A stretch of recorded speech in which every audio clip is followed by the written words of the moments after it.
Originally I thought I was just gonna talk over old clips for like 25 minutes when doing this, but I figured since it's the last day of Rec Room, I would just, start from the beginning. And, the first time I played this game was 6 years ago, and I'm not gonna lie to you and say that it changed my life or my perception on gaming forever, but it did fill a void. And I've long since gotten rid of my first Rec Room video because it was just pure cringe. I feel so much better. Hey man, your neck is a little crooked. Hey. Okay, I'm hearing them crack each other's necks. I'm scared. Hey, no! I'm gonna go throw coffee mugs at them. And as well as my second. Joel. Right now they're open. And But I mean, who knows, maybe one day I'll refresh them. Now, I've never played a VR game for more than 30 minutes, so being able to experience this game and that community, especially at that time, was just so unique and different. I didn't experience that point and shoot boxed in games that are always out there where your actions are restricted and your mission just points forward. Because this game gives that perfect introduction towards being just creative, being a creative kind of person. And not just the space of like beginner VR specific games, but more sandboxy, open world, user generated games such as like we've gone before, like Roblox, Minecraft and its servers, the creative custom on Fortnite and Fall Guys, Trove and Gary's mod. Now I'm gonna be real with you guys, there are for sure faults in this game, more so than I care to admit, in a very specific demographic shared nuisance, like people that kind of infiltrate this game with their harsh comments and their portrayals. Wait, where if I was at a club, I'd start making out with Floppy everyone dingle? and putting my foot on anyone's crotch. Okay then. Which I know you're saying, oh my god, that's a VR game, that's what happens. And the thing is, you're half right. You're half right because that can't apply for a game like this where it's tailored and modeled for something more laid back and slicker. Because for instance, and this is relevant towards the way that this video is going to go, I personally remember back then, like way back in my day type of thing, before Roblox introduced voice chats, and honestly it should have stayed like that, but that's the topic for a different day. Realistically, there's very little that can be done to have kept this game as pure as it was supposed to be. But I mean, I know that we all made do for the past decade, and this game overall always stood out like a sore thumb in the VR world. And I'm not saying that like it's a negative thing, but I think that it's very important to point out in talking about this game's legacy. I think it should also be mentioned that I personally don't feel like it's a purely negative thing in regards to how much this game offers to buy, because I mean, it is free and businesses do need to function, which funnily enough, since this game is running out of business, which I guess they could have redirected their focus, because I personally remember struggling on how to get currency in the beginning, and I couldn't figure out how it was because of how overwhelming things were. What? It's 2 in the morning.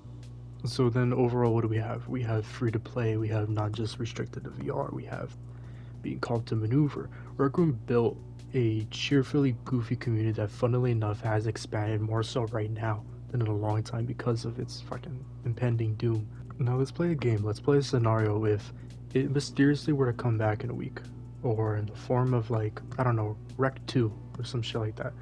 I won't question the strength of the resurgence, but I wonder if this game would be able to accept its mistakes or be able to hold not even a match but a lighter to other games more polished, because the influx of player refugees other VR games would get after this in search of something similar is going to happen no matter what. It is, as the 10-year fan base scatters everywhere. Would the player base come back after feeling something better for something like a quote-unquote Rec 2? That's the question, because I'll be honest and say that when Roblox came out for PlayStation, I drifted from this game heavily to where my last login would be from 2024.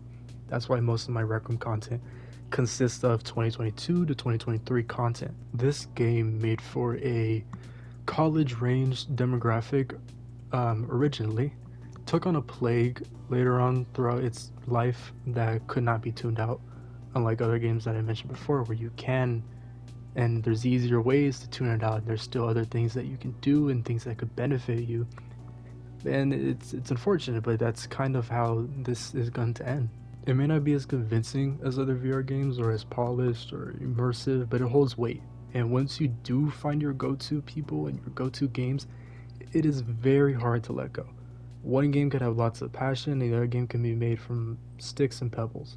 Budgie is freaking like newspaper clippings and Chuck E. Cheese tokens. This game thrives, well, I mean, thrived off of creating stories and memories and works with the people you play with, which can be a double-edged sword because playing by yourself or with the losers of the community can be awful and just encourage you to hop on other similar platforms. Open your box. My hand's pointing. Shut up.